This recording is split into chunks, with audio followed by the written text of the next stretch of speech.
วัสดีครับวันนี้ช่างดนพบปัญหากับนิสสันอาร์เมล่าปี 2014 นะครับ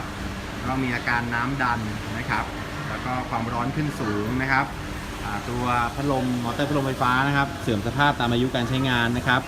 ตัวใบพัดพัดลมนะครับสังเกตง่ายๆเลยทำงานอืดไม่มีแรงนะครับแล้วก็ความร้อนขึ้น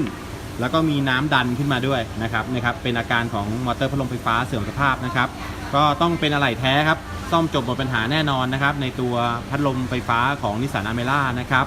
ก็สำหรับท่านผู้ที่พบอาการน้ำดันขึ้นมานะครับอย่าเพิ่งวิเคราะห์ผิดเป็นหม้อน้ำนะครับหรือว่าเป็นวาล์วน้ำนะครับอันนี้เป็นที่ตัวมอเตอร์พัดลมไฟฟ้านะครับก็อย่าลืมให้ช่างอู่ใกล้บ้านร้านประจำหรือศูนย์บริการตรวจเช็คตามคำแนะนำนะครับธนดลกลาดออโต้แก๊สลาดพร้าวซอย 52 ซ่อมจบหมดปัญหากว่า 20 ปีแห่งการบริการขอบพระคุณทุกท่านที่ติดตามรีวิวนะครับถ้าคลิปวิดีโอนี้เป็นประโยชน์ฝากกดไลค์กดแชร์กดติดตามเพื่อเป็นกำลังใจให้ทีมงานด้วยนะครับแล้วสำหรับท่านที่พบปัญหานี้อย่าลืมนำรถเข้ารับบริการตรวจเช็คตามคำแนะนำขอบพระคุณทุกท่านสวัสดีครับ